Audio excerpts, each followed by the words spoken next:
perdamaian atau segala macamnya kan nanti akan berlanjut sesuai dengan bukti-bukti dan yang lain gitu, seperti itu.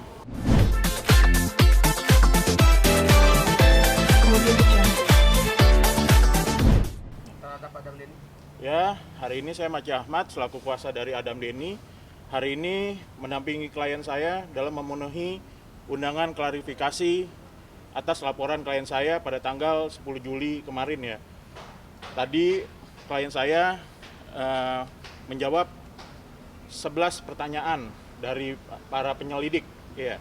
Adapun ancaman atau apa yang kita laporkan adalah pasal 335 KUHP dan juga pasal 29 Undang-Undang ITE 19 tahun 2016 perubahan atas Undang-Undang 11 tahun 2008 di mana setiap orang yang dengan sengaja dan tanpa hak mengirimkan informasi elektronik atau dokumen elektronik yang berisi tentang ancaman, kekerasan dan atau menakut-nakuti yang ditujukan secara pribadi. Itu ancamannya 4 tahun penjara dan denda 750 juta rupiah. Seperti itu. Tadi klien saya datang sekitar jam 4 ya.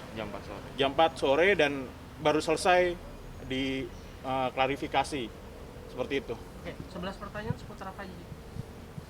Ya, tentunya mengenai hal-hal yang tadi dilaporkan, tapi saya di sini tidak mau membahas mengenai pokok-pokok perkara terlalu jauh ya, karena ini kan masih dalam kapasitasnya undangan klarifikasi, masih dalam penyelidikan, seperti itu.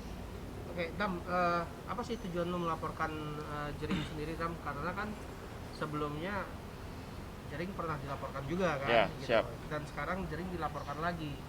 Kenapa alasan lo melaporkan Jering? Alasan melaporkan karena saya sebagai warga negara Indonesia mempunyai hak untuk melaporkan segala sesuatu yang menurut kita itu, yang menurut saya pribadi ini suatu tindak ancaman. Nah, maka dari itu saya tidak mau berandai-andai kasus ini seperti apa. Saya mengikuti prosedur sesuai apa yang sudah ditetapkan oleh pihak kepolisian. Paling segitu aja sih, nggak mau terlalu banyak andai-andai aja. Oke, Ci, sesuai instruksi Kapolri kan untuk ITE sendiri sebenarnya harus ada perdamaian gitu. Ya kan? Apakah sudah ada terjadi perdamaian antara Adam sama Jering itu sendiri? Ya, tentunya kan itu mengenai SE Kapolri ya, yang baru disahkan pada tanggal 19 Februari 2021 kemarin ya.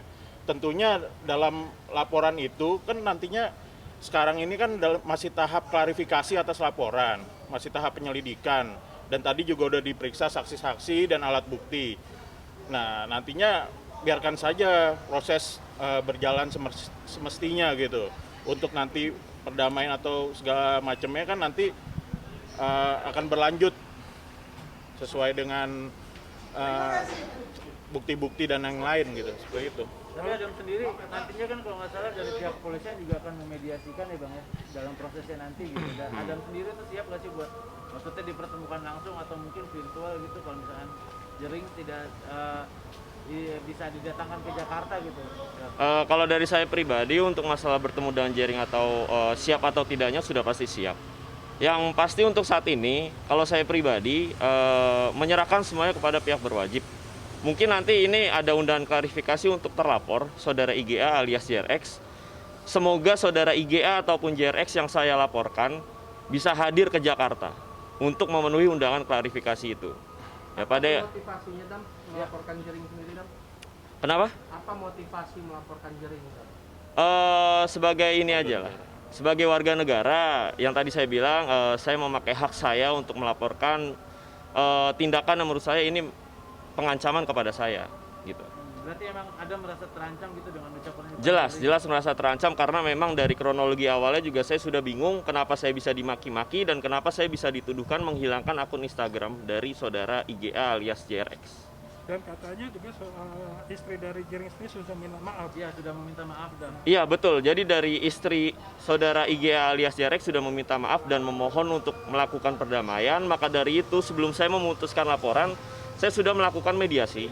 Tapi mediasi ini ditolak karena saya memberikan syarat yang bersangkutan harus membuat video ke publik untuk meminta maaf kepada saya dan publik karena memang sudah menyebarkan dan menepis isu-isu yang membuat resah masyarakat lah mengenai COVID-19 ini. Berarti kalau karena tidak adanya video tersebut akhirnya lu melaporkan JRE. Iya, betul. Karena memang syarat yang saya ajukan untuk mediasi ini benar-benar ditolak dan malah saya ditantang untuk tanding hukum. Itu. Dan perlu saya tambahkan di sini, klien saya tidak ada meminta sejumlah uang atau meminta yang menurut saya masih dalam batas-batas wajar ya, meminta video permintaan maaf dan saling-saling memaafkan di media aja. Seperti itu. Tidak ada transaksional. Seperti itu. Mungkin sedikit bukti apa bang yang tadi dilampirkan? Bukti apa yang dilampirkan tadi? Ya tentunya bukti-bukti rekaman lah, bukti rekaman yang diduga ancaman gitu. Dan bukti-bukti ya banyak lah, ada WA, ada apa, seperti itu sih. Cuman saya nggak mau menjabarkan terlalu rinci, karena ini kan masih klarifikasi juga. Biarkan tim penyelidik Polda Metro Jaya bekerja. Dan kita sangat percaya dengan tim penyelidik Betul. dan penyidik Polda Metro Jaya. Betul. Itu berarti masih terus lanjut ya bang ya ke jalur hukum? Ya, karena ini sudah ranahnya kan sudah terjadinya laporan, tentunya kita menyerahkan kepada tim kepolisian mengenai prosesnya seperti itu. Dan Jering sendiri udah komunikasi belum sama lu, Jam? By phone langsung atau apa? Jadi begini, sebelum pelaporan ataupun sesudah laporan, baru banget kemarin sekitar jam 11 sampai 12 siang, Jering ada telepon ke saya dan tidak saya angkat. Karena memang ketika saya sudah membuat laporan, saya tidak akan membuka komunikasi lagi kepada pihak terlapor maupun istrinya. Jadi saya tegas di sini, saya tegaskan, saya sudah melakukan laporan, saya tidak akan mencabut laporan, saya akan ikuti proses ini semua dengan prosedur yang sudah ditetapkan oleh pihak berwajib. Berarti tetap ngotot untuk memenjarakan Jering? Kalau untuk hal itu saya tidak bisa berbicara, intinya saya mengikuti prosedur aja dan yang paling saya tegaskan saya tidak akan mencabut laporan dengan alasan apapun. Itu cukup. Ya. Thank you. Oke. Thank you, Mas Adam. Sama-sama.